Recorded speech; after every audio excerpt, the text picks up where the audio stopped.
All right, what's good, everyone? It's Reese, and we're here with a special guest, Matt Trevino. What's good, man? What's up, everybody?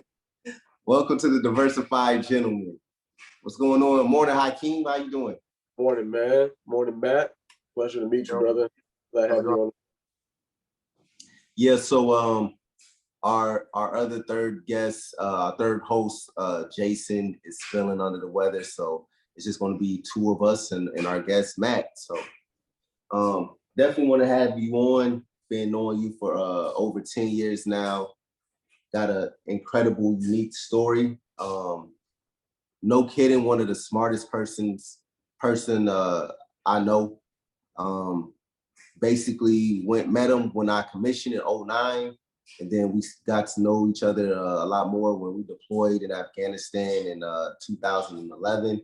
And from there, we stayed connected. So, in the military, when you bounce around, it's just easy to lose connections with people. But for whatever reason, I stay connected to this fool. So I'm gonna let you get into your story, just basically how you was born and raised in Texas and now balling in Miami. So I mean, so yeah, like Maurice said, like I've known him since 2009. When I joined the military, I was a direct commission, so I wasn't prior enlisted or anything like that. But I joined, and he was one of the first people who I met during like officer training. I think, yeah, it was like officer training. Yeah, I mean, like I'm from a small town in Texas. Come from a military family. Like my old man, he did 24 years in the Marine Corps, so it was always something that I knew that I wanted to try and do. And when I, like applied for my commission to join the Air Force, I was just like looking for whatever was like kind of the quickest thing to do, and that was like to get in, and that was becoming MSC, like Maurice.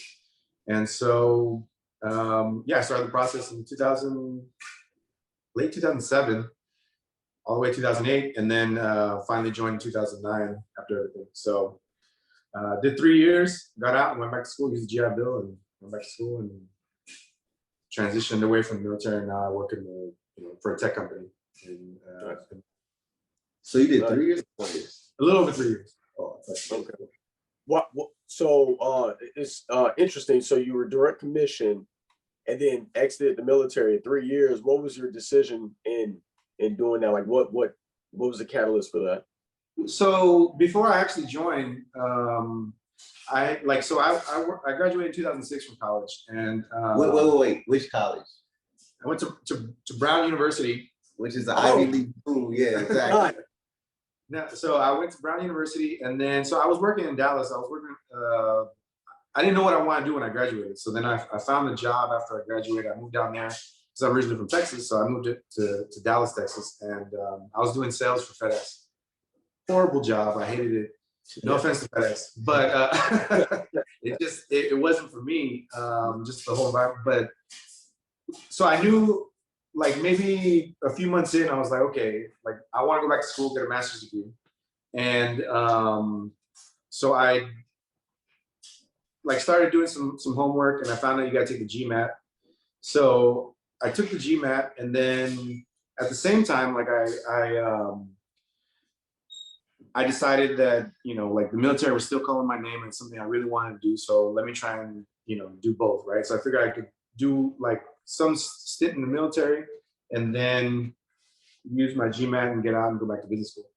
So it actually worked out perfectly. So like really when I joined, I only wanted to do whatever my either 3 or 4 years, whatever they required of me. And then I was going to get out and go back to school and use the GI Bill benefits to do that. So it actually ended up timing perfectly, and that was the reason that I got out. Also, like when we deployed, it was maybe 6 months. No, it was like 9 months before I actually my 3-year mark was up, and so like timing was perfect. So like deployed, left on a high note, and I was able to go back to school like a few months later. Nice. And finish your graduate degree outside the military. Yeah, I ended up getting a master's in business. Nice. So. Did he say from what school? No. So I went to Yale for my graduate degree. So And you just keep talking. no, Exactly. He always like admits that, you know, he's just so humble. That's like crazy. when we were deployed, like I had a chance. So I applied for there was an athlete scholarship. Like you could go get a civilian degree while being in, you know, as an MSc. There was one spot open for like civilian. And then I didn't get selected for the one spot for athletes. So I got selected for another one, the Army Baylor program. And then this is when we were deployed. Like I found out I got accepted to the Army Baylor program. So I could go to Army Baylor for 2 years. Then I would have owed 4. And at the same time, like I had already applied like on the civilian route at the same time. Yeah. So I had to make a choice. Either I turned down my orders to go to the Army Baylor program in San Antonio, or get out and go back to school like on the GI Bill. So Okay, nice. So what was your experience like at Yale? I mean, it was awesome. Yeah. It was awesome. Like, so I got out, technically, like I separated from the Air Force on August 1st, 2012. And then I started orientation like August 5th, I think. Okay. So, I mean, it was like, you know, I had just come back from my deployment like 4 months earlier in April. And, you know, was back in Shreveport for a little bit because I was stationed at Barksdale. And then I went to school. I had no idea what I wanted to do like with the business degree. So I had to like, you know, try and figure that part out while I was there. But I mean, it was amazing to have like, you know, a little bit of deployment money. You go back to college as an adult, you know, like 6 years after the fact, where you actually have a little bit of money saved up. And I mean, met so many great friends, so many people that I'm still connected to. Nice. And it was actually like a kind of a small school. So like the business program wasn't that huge. But I mean, it was one of the best experiences of my life, like 2 years. It was great.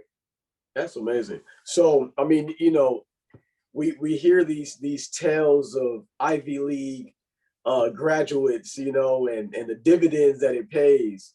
You know, I have my graduate degree. I graduated from Yale University. It ain't Yale, but what experiences have you seen or instances that have occurred that have paid dividends because you went to Yale? Like, have you met other Yale Ivy Leaguers and like, yeah, this is an easy mesh of conversation? Like, what kind of dividends have you seen so far? I mean, like the biggest thing is the network, right? So when you go to one of these top schools, like I would encourage anyone who's listening, like if you're thinking of using the GI Bill and you want to like just apply, like the worst they can say is no. You know what I mean? Like if you want to go to Stanford or any Ivy League school or whatever, just apply. And because the network that the people that you meet, or the caliber of people that you interact with on a daily basis, that's the real benefit, right? Like the education, the stuff that you learn, you can learn anywhere. But when you're rubbing elbows with people, you know, who go to these schools, and they become your friends. I mean, the people, like I know so many people who are starting their own companies, who've already gotten, you know, crazy amounts of funding, or they're like super successful in their careers in investment banking and consulting and everything. And these are just, you know, people I went to school with. And it's really the network that you build at these schools that, you know, that's I think the biggest return on investment, because you can always call up your friends and you can, you know, just bounce ideas off of them, or there's always somebody who's doing something that, like, you know, you want to be part of. So that's what I would say. Nice. What brought you out to Miami? So, so I went for like a dude's weekend in my first year of grad school, and I went, and the weather was amazing. Like the people were having fun. Yeah. I'd never been before. This was in 2013. And originally I was trying to go back to Dallas, Texas, after I graduated. But it was like, I mean, it was just Miami. It was fun. And so I was like, let me try to find a job there. So that's what I did. Because like with grad school, you get a chance to like kind of reshape your life and pick what you want to go for industry, pick where you want to end up, like in the city. It's actually a good way to reset. You know, like when you go full time to a program, it's a good way to reset like your trajectory, where you want to go. And so for me, like I saw Miami and I was like, man, this place is amazing. Let me see if I can. Yeah. And now I wear like bright pink shirts. It's all.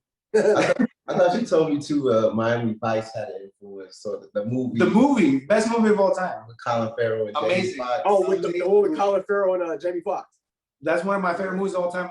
I was watching even before I went.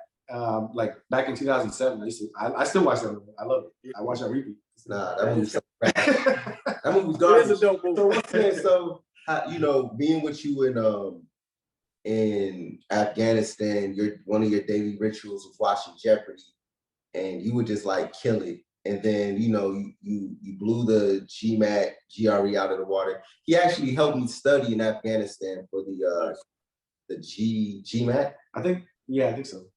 Was the GRE? No, I think it was the GRE. Yeah. So he helped me study for the GRE, and just like the way this dude's brain works, he blew the AFO QT out the water.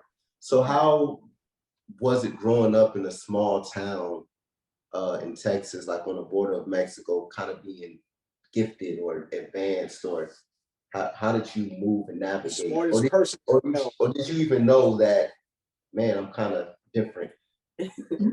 No, I mean, like, I don't know, like just school. So the thing was, school always came easy to me growing up, just because, I mean, like, I don't know, I enjoyed it or whatever.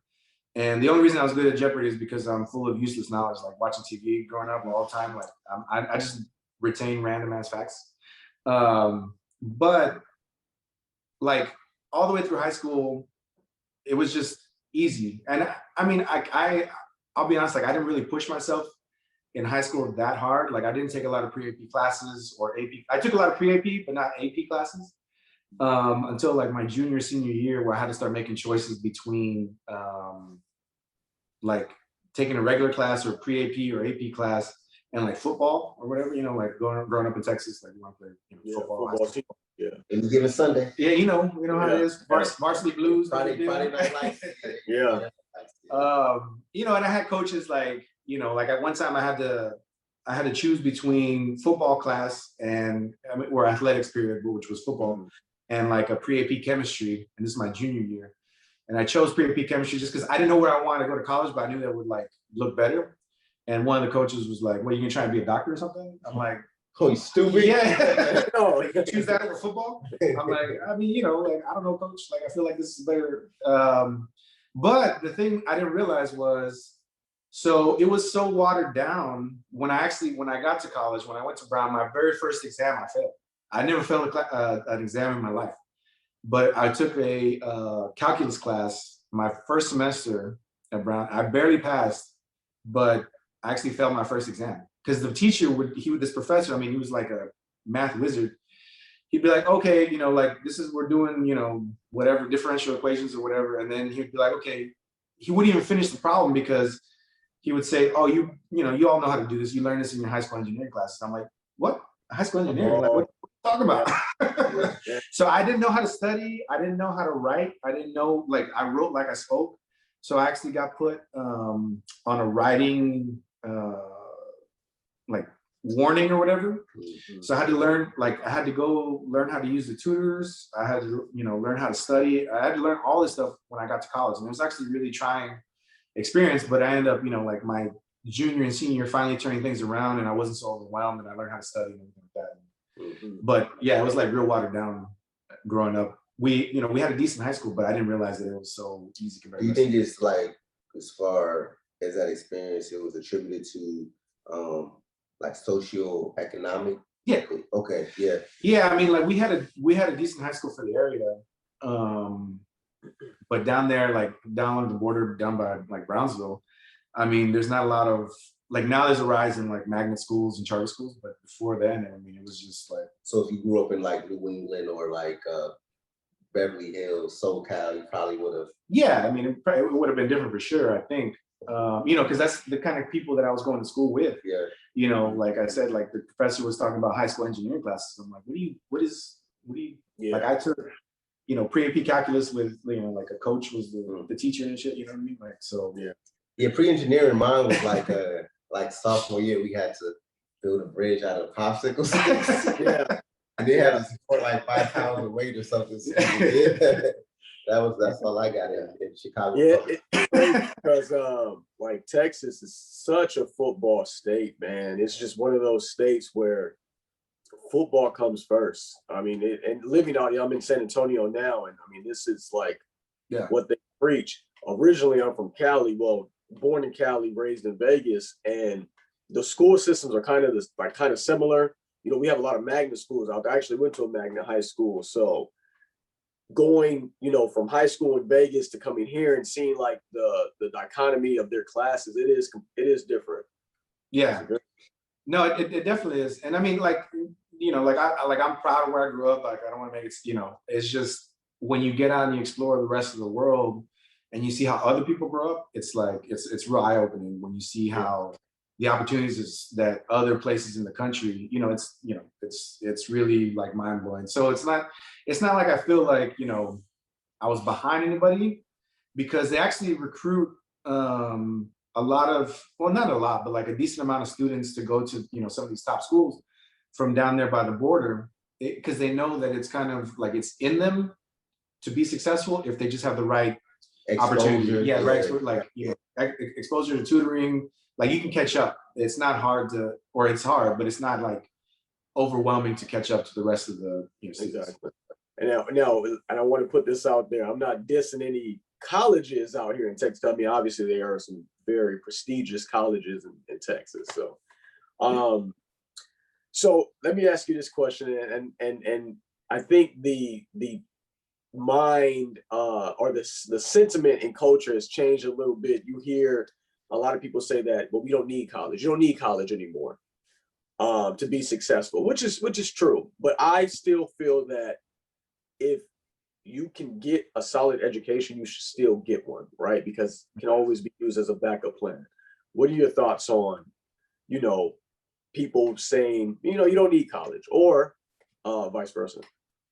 I mean, for me personally, like I would always recommend anyone, you know, like if you're in the military or not in the military, like, I mean, if you're in the military, use your GI Bill, you know, go back to school if you can, because it's such an amazing benefit. Like people don't realize, you know, like when I went to Yale, so it was GI Bill plus their yellow ribbon post 9/11.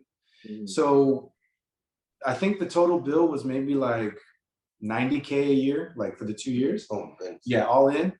And the yellow ribbon plus GI Bill ended up covering like something crazy, like, I don't know, maybe 85K. So like, I mean, it paid for almost for a year. So half paid for almost, well, for both years. Like, so is it 90K a year, or yeah, 90K a year? So 180 for 2 years. Yeah, so it ended up paying like 160. Oh with the GI Bill plus the scholarship, the yellow ribbon scholarship, and the school would match, like, you know, and they match it 100%. Yeah, it's an amazing benefit to have, right? It's amazing. So I would say use that. But I mean, like where I grew up, like neither of my parents went to college. You know, my old man, he went to, the way out from where I grew up was pretty much you join the military, right? And you know, you do like a 20-year career, you can retire. Or you use that as a way to, like, you know, get out, see the world, and you use your college benefit if you can. But I know, you know, plenty of friends who got into like welding or just like kind of like blue collar, like trades. Yeah, trades. Yeah. And there's nothing wrong with that either. Like, if you don't want to go to school, I mean, you know, to each their own. I would just say that, like, your earning potential is, you know, exponentially better if you know, have, like, if you look good on paper, basically, you know, like the better you look on paper, you know. Yeah, because I think when you show up with a 4-year degree, especially with the military backing, it's like, all right, so you did 3 years in the military. We know you have a certain standard and a discipline, and you were an officer in the military, which means we know they gave you a bunch of leadership courses. Yeah. Okay, now you come in with this 6-year degree. You have a business degree. So we know you know something, not a dummy. And you went to Yale. All right. So we just know you're just intelligent, you're bright. Yeah. Plus you have the military, you know, so I think, the more you add, the more that resume speaks for itself. They don't even, there's certain questions they don't have to ask. So I do got a question in regards to Yale. Do they ever like ask your GPA, or like you just going to Yale is good enough? No, so they don't ask my GPA, because so in business school, actually, you don't actually get a GPA at Yale. So like, you just take classes and you can at Grantham University. But they ask your undergrad GPA in order to get into school, right? So it's your undergrad GPA plus your test scores plus your work history, like it all combines for business school. Yeah. Thanks. But I remember when I was actually trying to join the military, I only had a 3.0 from Brown.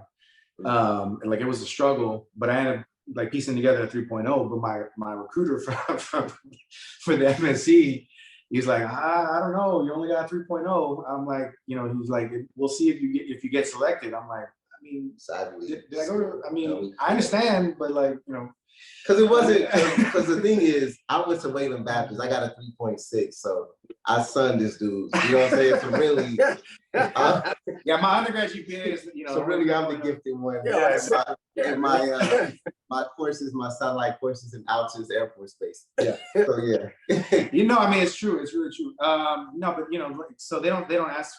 There's ever since I left grad school, like no one cares.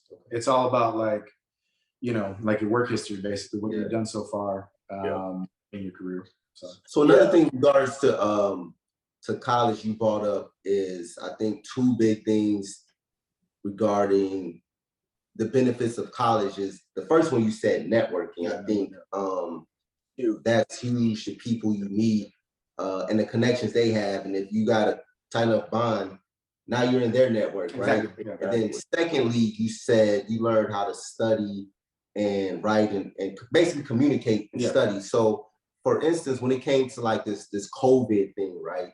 And people were trying to figure out what's really COVID, what's really what's in this vaccine. To me, the people on social media with the biggest voices were the ones that I knew didn't have like a higher education. I knew that after high school, they kind of just did their own thing, and nothing against those people, but it's like, you guys are the most opinionated.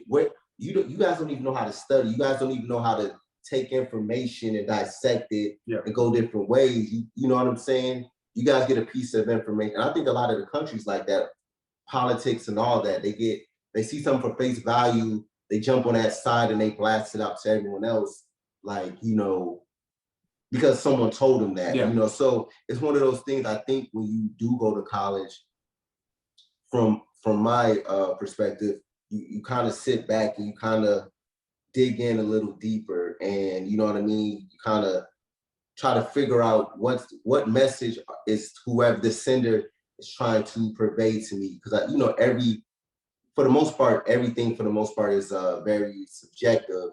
And then you take all of this information and then you come up with your own conclusions. So I think that's very important, because you do that in life. In everything you do, you may see advertising in a Nike store, and you may do it in a split second. Like, what is this? This doesn't sound like a good deal, and you keep walking. Yeah. So I think, the higher you get up in your education pursuit, the more you could internalize and rationalize all of this information. When you're on your phone, all of these ads and just all of that noise. Yeah. You just kind of shift. You can shift through. They can distill it down to like, Yeah, no, I mean, I think that's really true. And I think it's also more just kind of like expanding your worldview and meeting people from different backgrounds, different like, socioeconomic backgrounds. Like when I went to undergrad for the first time, I'd never been east of Houston. And I never visited school before I went. So like I literally showed up with 2 suitcases in Rhode Island, and I left the airport and I was like walking down the street looking for the school. I was real like, country bumpkin. And so like I was walking down the street, and I'm looking for a hotel because I was gonna catch the shuttle the next day, whatever. But like, I never met anybody from anywhere, right? And so, then I made friends from all over the US, all over the world. And like, you just get these different viewpoints and you start, trading information, talking to each other, learning, it's just expanding your worldview. And then it really helps you, when you're trying to like distill information, like you were saying, like it's all coming at you, but you just, I don't know, you've been to other places, you've traveled, you've seen the world, and that like, the world's not out to get you a lot of times. Yeah. So, that's one thing that we definitely preach on the show is, exposure, man. It's just like giving yourself the opportunity to learn about different things. This is a big world, right? It's a big world. And you being from a small town, now, actually experiencing the world, you understand like it's a lot of things that a lot of people don't know when you're stuck in your little town or your city and you don't leave. And like Reese is from Chicago, it's a big city, but and there's a lot of things going on outside of Chicago, a lot of things going on outside of Vegas, you know, and people become so myopic with their worldview that it can be detrimental sometimes, right? So yeah, that's crazy. I want to ask you something. God, Reese went on this tangent. I forgot what I wanted to ask you, man. He always does that. Yeah, I got another question. So what's your military experience? So yeah, when you show up to a employer looking for a job, basically, and you have your Ivy League degrees and you have this military background, which one do you think carries more weight, or how do you think your employers view both? So it's actually like kind of a mixed bag. Like when I was in grad school, the most recent, like I think it's more like the most recent experience that you have is what they focus on more. So when I was in grad school, you know, like I actually got into a lot of interview processes via like veterans hiring initiatives. But now that I've been out for 9 years, like now it's more based on my most recent work history and like what I've done. To be honest, like, and I don't want this to sound bad, but like really people don't care that I was in the military, or that you were in the military. Like they don't really, it's good to have, obviously, like, cause it shows like, you know, that you stuck with something that was challenging and you were able to, you know, like really excel in leadership and all this other stuff. But it's really, unless you're going into like, you know, being a contractor or, you know, keeping your, exactly. Then it's obviously very relevant. But aside from that, I mean, yeah, there's like, but it helps you get into like, you know, every company has, you know, like veterans related initiatives, whatever. Now, so, but it doesn't really, now being so far gone from the military, like it's not, it's more, I think the school, and then like, cause they know, okay, this guy's got an MBA, you know, whatever. And then his most recent work history, like the last 2-3 careers. So basically your experience. Yeah, your experience. Yeah. At a certain point, like, I mean, they, you know, like, yeah, you were in, it's great. But unless you're coming right into one of those, like, okay, so for example, in grad school, I had to do, between your first and second year, you have to do an internship, right? So I was lucky enough. I went to there was an MBA veterans like conference, but veterans who were getting their MBA, right? So they were in their first year of business school in Chicago. And so I went there and started having conversations, you know, every big company you could name was there, Google, you know, JP Morgan, whatever. And actually that's how I ended up getting my foot in the door. I ended up interning at Goldman Sachs doing private wealth management. But the reason I got a bit, you know, made into the process was because like I put my name down on a list.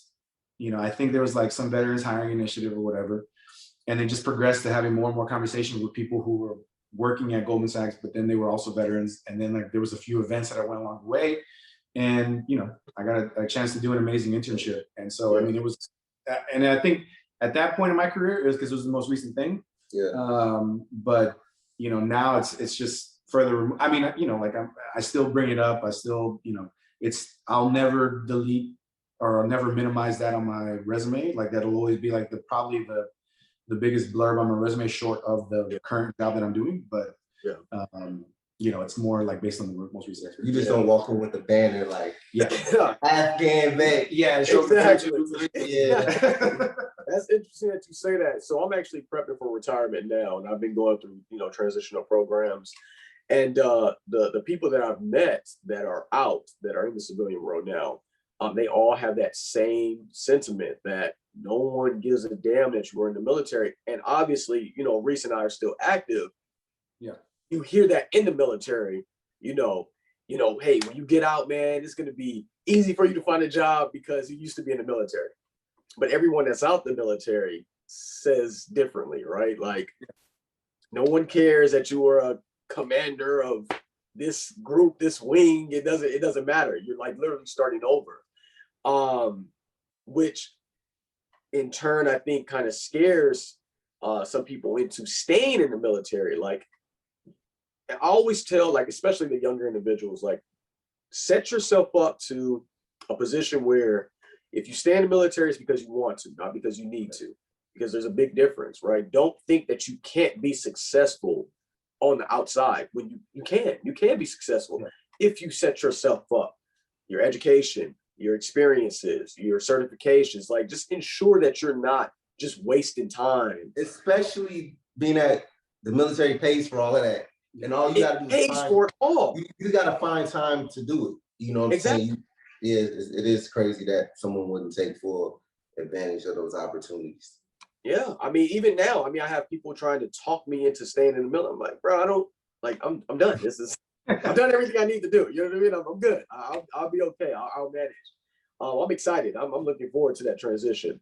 What were your feelings leaving the military? Like, did you have that fear, or were you like, you know what, man, I'm ready. Like, I'm ready to make this move.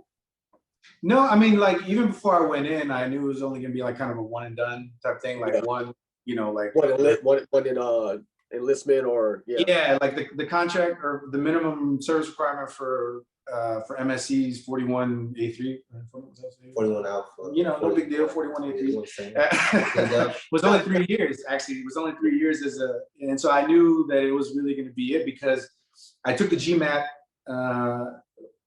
And the GMAT, I needed the GMAT to apply as part of my officer package. Yeah. But the score lasted for 5 years, right? And then you have to retake it. It was like one of the hardest tests I've ever taken. So I was like, I'm never gonna do this again. Yeah. So I knew like I had to use it. But what were we talking about?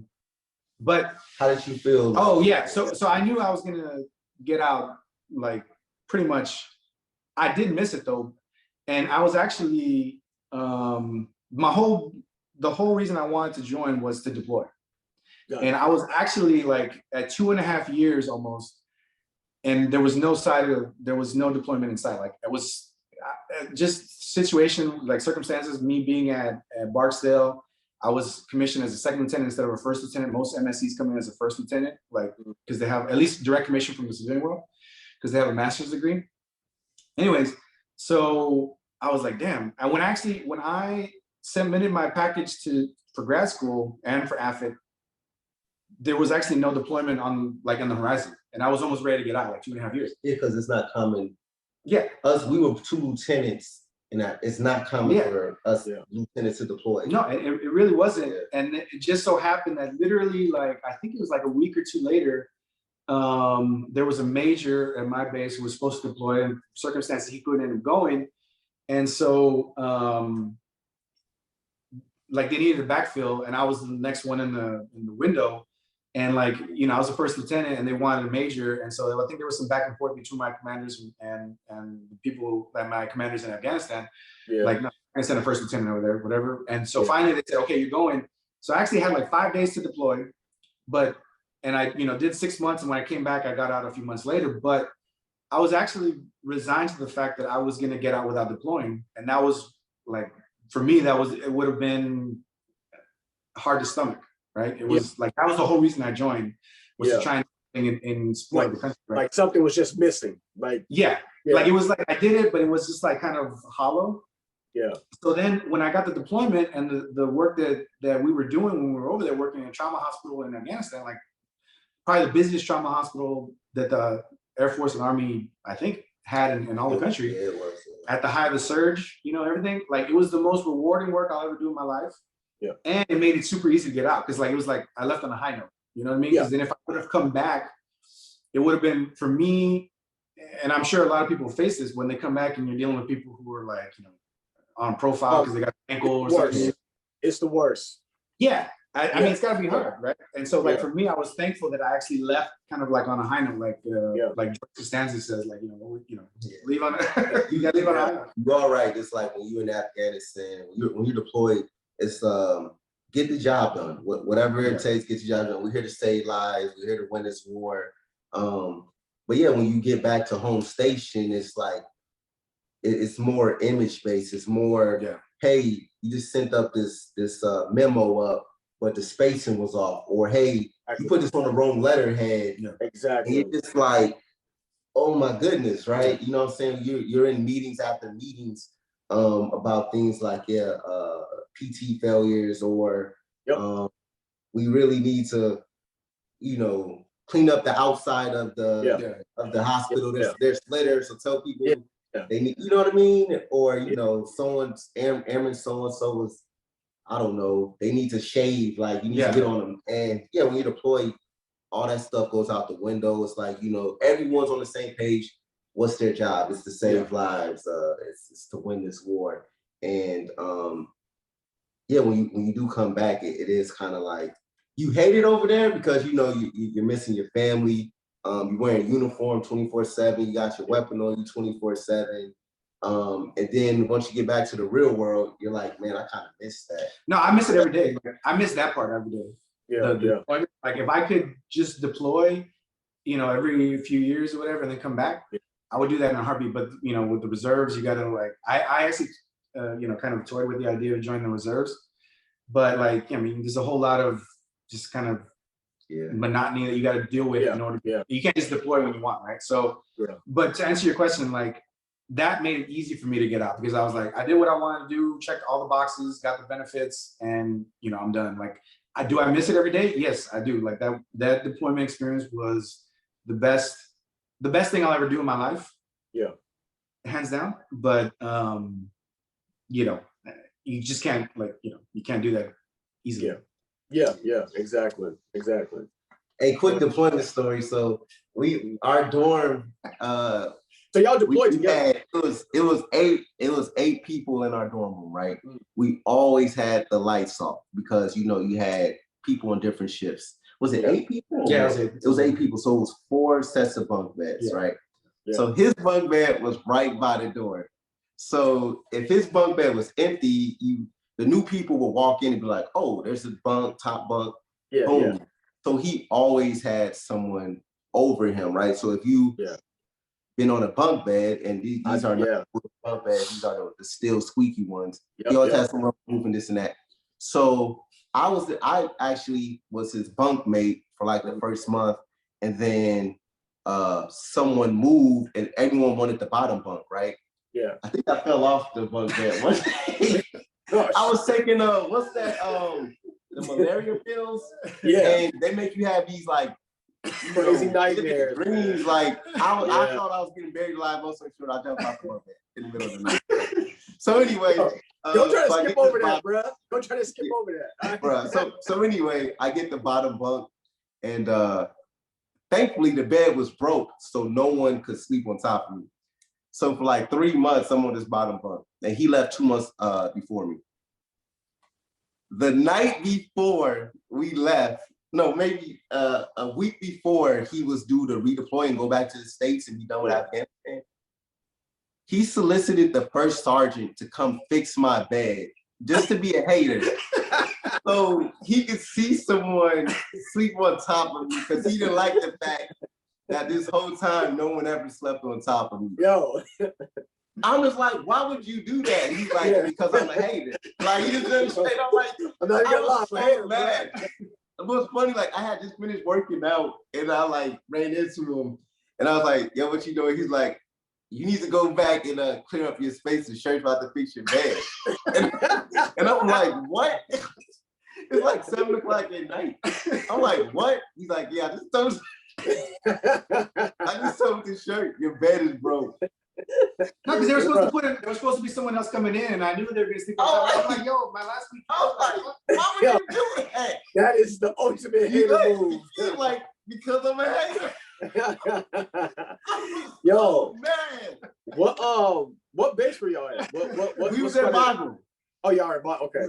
I was so mad. But the great thing is when the new person came, they still picked this bunk, so I was still winning. But I was so hot, man. Well, I was like, you know what? Like every time they come in, you know, they sleep right here, and he's been sandbagging this whole time for 3 months because no one can sleep on his bed because it's so we're gonna fix the situation. And it was a big sign that says top bunk broke. Yeah. Like that's too easy. Yeah, I mean, I am a hater, so like I was really, get the shirt in here. We're gonna do this. And so we had the lights on. We were banging. People were like yelling at us because it was like 24-hour like sleeping. 24-hour out. Yeah. But we were like, trying to fix the bed. I was hot. Oh, I bet, bro. I bet. Man, I was in Bagram. I went twice, man. That shit is crazy over there. Yeah. It was. I mean, it it was amazing experience, but it was also good, like, you know, having someone, you know, like deploy with you. After when he told me he was gonna go, and I've been there for like, you know, a month or two already. I mean, it worked out perfectly. That was a great feeling. Yeah.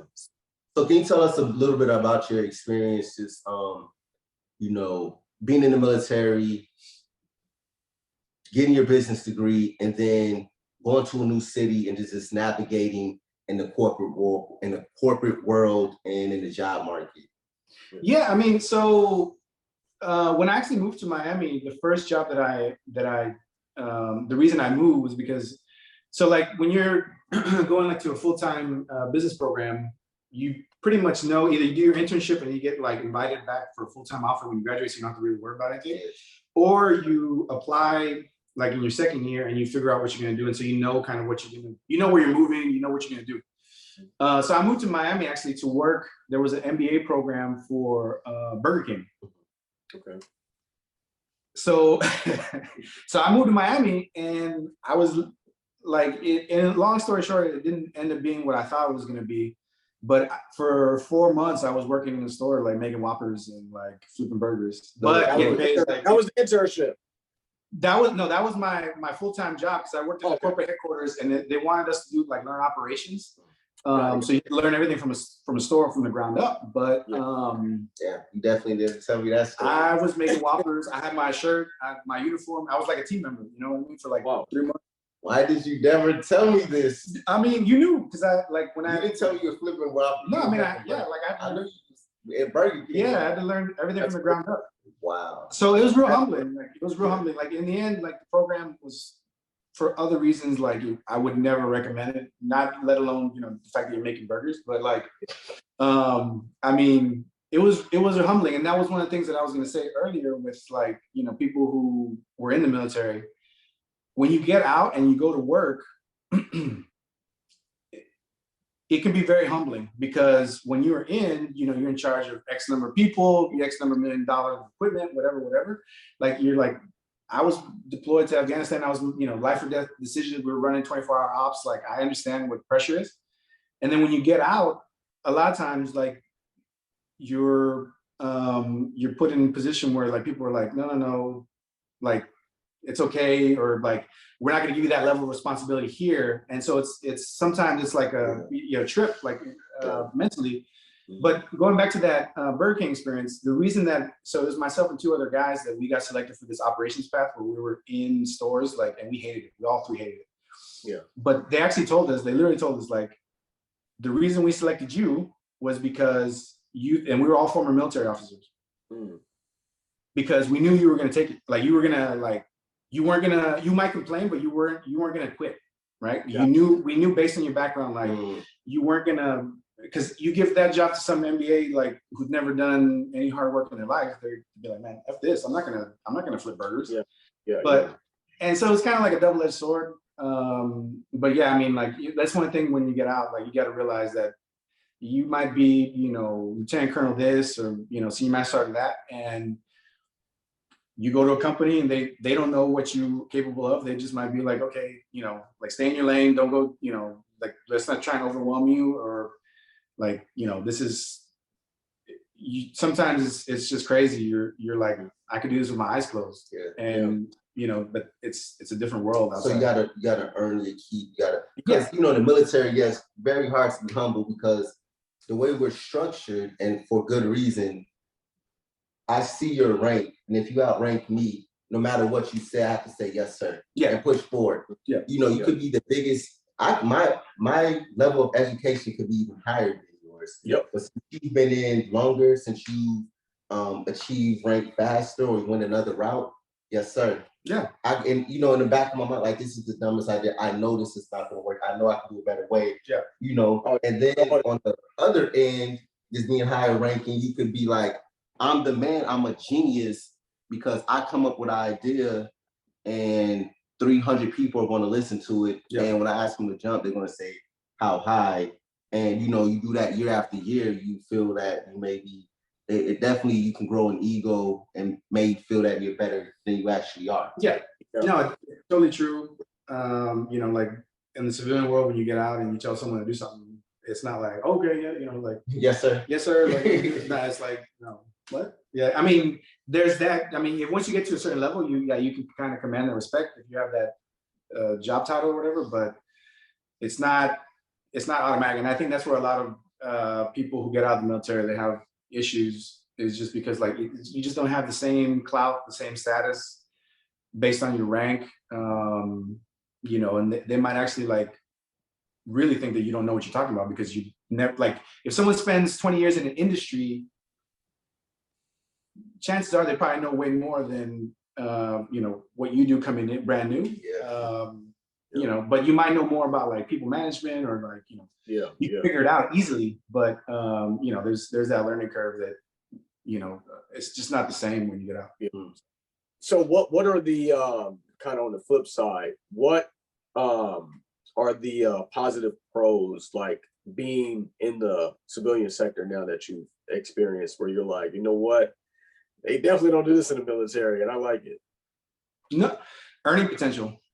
Yeah. I mean, that's for me, that's number one, because that was one of the biggest decisions to get out, is like, so, okay, so I deployed as a first lieutenant, right? And so when I came back, I was gonna have one more year to even put on captain, but I deployed in place of a major, right? And, you know, everyone got glowing remarks, my reviews, my OPR was amazing. Yeah. I was gonna have to come back and I was still gonna, they weren't gonna promote me any faster. Yeah, of course, of course. Yeah, they weren't, there wasn't that like, oh, here you go, like you did such a good job, we'll make you captain sooner. No, right? There's no ability to, like, obviously there's no bonuses for your performance. There's no, like, you could be a fast burner, but you might get promoted like a year or two ahead of your peers maybe. And I mean, it's different on the enlisted side, but you know, on the officer side, I mean, there's really, you could be the biggest superstar, but there's no, like, so when I was deciding between going to the Army Beta program or going to get out and go to civilian world, I probably could have, like, if I pushed it enough, maybe the Air Force would have paid for my school, right? To go to Yale. Yeah. Maybe, I don't know, but maybe. Probably not. Probably not. But like, there was one active slot, and maybe they would have, you know, finagled something. But then, okay, so I go to Yale and I come back to the Air Force. Then what? They're not going to promote me any faster. I'm not going to be. I'm going to get paid the same as everybody else. You know what I mean? So for me, it's the earning potential that you get. Once you're out, like, you can make exponentially more than you do, and you can progress in your career a lot quicker based on merit and like based on your performance than you can in the military. And like, I'm not knocking the military at all. Like I loved it, you know, every minute of it. But for me, the biggest thing was like the earning potential after I got out. And so that's one thing that I would always, like, if you're on the fence of like, should I stay in or should I get out? Like, I mean, what is it that you want to do with your life? And then, you know, if you're happy, you know, just with something steady and like progressing through your career and, you know, this, but if you want like that kind of like hockey stick effect where your earning potential and your, you know, your titles, job titles and all that, like, just skyrockets. If you want to ball out of control. You know, but off budget, responsible. You know, like, yeah, it's a lot easier to do on the outside. Got it. All right. So what's to wrap it up? So what's one tip, you know, you could leave, one piece of advice you can leave our listeners? I would say, like, building out your network, no matter what it is that you're. Again, so I'm from like a small town in Texas. When I went to college, I didn't know anything. I didn't know, like, I knew how to like work hard. Like, I grew up, you know, like working on a ranch, and like my grandfather was my next door neighbor and picking up hay, you know, like that was his job, like, full time. Wow. So I was like from the sticks, right? And just through expanding my worldview, meeting people who came from money, meeting people who came from like crazy money, and people who were just like ambitious and self-starting, whatever, you know, I actually, you know, had to come out of my shell and actually like kind of learn to interact with these people and know that I'm actually, like, just know that you're not inferior to people, but you're like, you can be on par with anybody that you know, rub elbows with, right? And so expanding that network, making friends, making connections, like always being able to, like, don't be a freeloader and like just take, but offer something in return, know the value that you bring, And, you know, I think that expanding your network is, for me, has been the biggest source of any sort of like, you know, either friends or professionally. I mean, that's how you get jobs on the outside, is pretty much through your network. Like, it's the easiest way to get a job. Applying blind to like a company is not going to happen. Like, you got to like really like push yourself to get out there and network. So I would just say like, yeah, like if you're in and you want to stay in, that's great. It still benefits you to expand your network, because that's how you get, you know, preferred base assignments and, you know, other stuff. Like, I was stationed in Barksdale, like, because I didn't, you know, like that. Horrible. I mean, I love Shreveport, Louisiana, but like, don't get me wrong. But I mean, you know, like how you get these good assignments and these good deployments and all that, like, it's the same thing on the outside. Like, the more you know, the more you can network, the easier it is. So yeah. All right. What about you, Hakeem? So for our military guests, or viewers, I should say, I would say, don't sell yourself short. You know what I mean? Set yourself up for success. You know, as much as you may not want to go to school, it's kind of like a checkbox that you gotta complete, and so you can mark it off and go on to the next venture. Because the military is not forever. It's inevitable that you're gonna have to get out eventually, whether you separate or you retire. So why not set yourself up for whatever you want to do on the outside? If you don't want to work, save up as much money as you want, you know, as you can. If you know that you're gonna have to work, set yourself up to get a good job. I just don't really get the complacency. You know, don't sell yourself short, for sure. Just have those goals in mind and knock them out. All right, cool. No, I mean, I totally agree with you. I would definitely echo that sentiment, and I would say, like, you know, always swing for the fences. The only reason I ever applied to these schools was because I had a friend who convinced me to do it. Because before I was like, oh, there's no way I'm gonna get in. And he's the one who was like, look, dude, trust me, you at least have a chance. And I didn't think so, but it ended up working. So like, if there's a job that you want, if there's a school you want to go to, if there's something that you want to do in life, just try it and try and go for it. And the worst they can say is no. And, you know, you go from there. Exactly. And all I will leave you with is just use all the resources at your disposal. So like, you know, Matt was saying, Brown basically had a program where they reached out to those in his environment, pulled them up. The military gave him GI Bill, you utilized that. You interned due to a veterans program, you utilize that. So there's resources at your disposal. Research what you could utilize and actually use them to your advantage and get that experience, get that knowledge, and make that money, basically. All right. So hey, get to it. 100%. Yeah. So with that, appreciate you, dog. Thanks for being a guest. Thanks, hopefully, you know, you inspire people with your story, and hopefully you guys were inspired by a story. So with that, thanks for tuning in, and we'll see you next week. We out. Thanks for coming through. Make sure you like and subscribe for more content. Also, ensure that you like us on IG.